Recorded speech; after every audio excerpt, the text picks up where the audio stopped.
Morning, Rabotai. Erev Shabbat Shalom. This week, Parashat Chukat Balak, we finally catch up to Eretz Yisrael and Parashiot.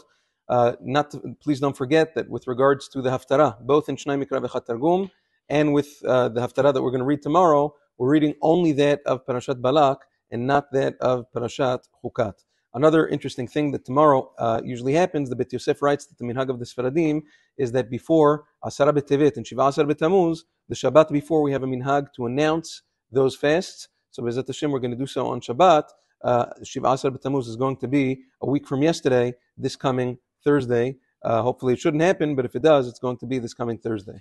In Parashat Balak, we find that Balak tried all sorts of strategies to bring the downfall of Am Yisrael, and he was paid a tremendous amount of money to do so, with curses and all sorts of different things, and he was a very, very big person on a very high level of nevuah, and he wasn't able to. And HaKadosh Baruch Hu foiled his plot every time. And the thing that we find that one of the things that he was most impressed with Am Yisrael was their tzniut. As Rashi HaKadosh writes, "Matov u'ahalecha Yaakov mishkenotecha Yisrael shera'a pitchein she'enam mechuvanim ze lezeh," which means when they camped in the desert, their tents, the openings of their tents, weren't corresponding to one another. They're always turned aside, so nobody can look into the other's tent. They're very tzanua. And then he realized that after everything, after he brought so many korbanot and he tried to curse and it didn't happen, he realized that the only way to bring them down is to make this breach in the wall of tzniut that Am Yisrael had. And that's what happened with Benot Moav, and 24,000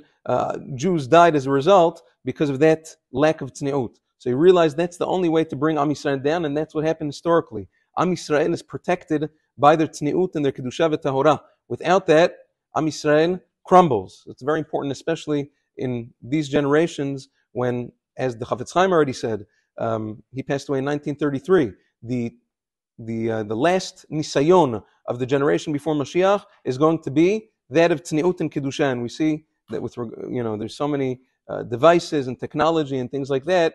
Our kedusha is very, very much threatened by all of these things. A person has to take proper safeguards to make sure that he doesn't fall into pits of tum'ah, because like the Torah says very clearly, that HaKadosh, like Bil'am told Balak, Eloheim shel elu soneh zimahu, HaKadosh Baruch Hu hates promiscuity. And the Torah says explicitly, V'lo yir'eh v'cha irvat davar v'shav me'acharecha. When HaKadosh Baruch Hu sees things that are promiscuous, things that aren't tzanua, HaKadosh Baruch Hu turns away, and then we don't have that heavenly protection that Am Yisrael is supposed to have. So it's just a wake-up call every time we read Parashat Balak to remember what happened as a result of this one thing. 24,000 people died in one shot. It was a terrible, terrible calamity. So especially now before the 3 weeks, it's a good time to refocus our energies on this idea of Kedusha U'Tzniut. Shabbat Shalom U'Vorach.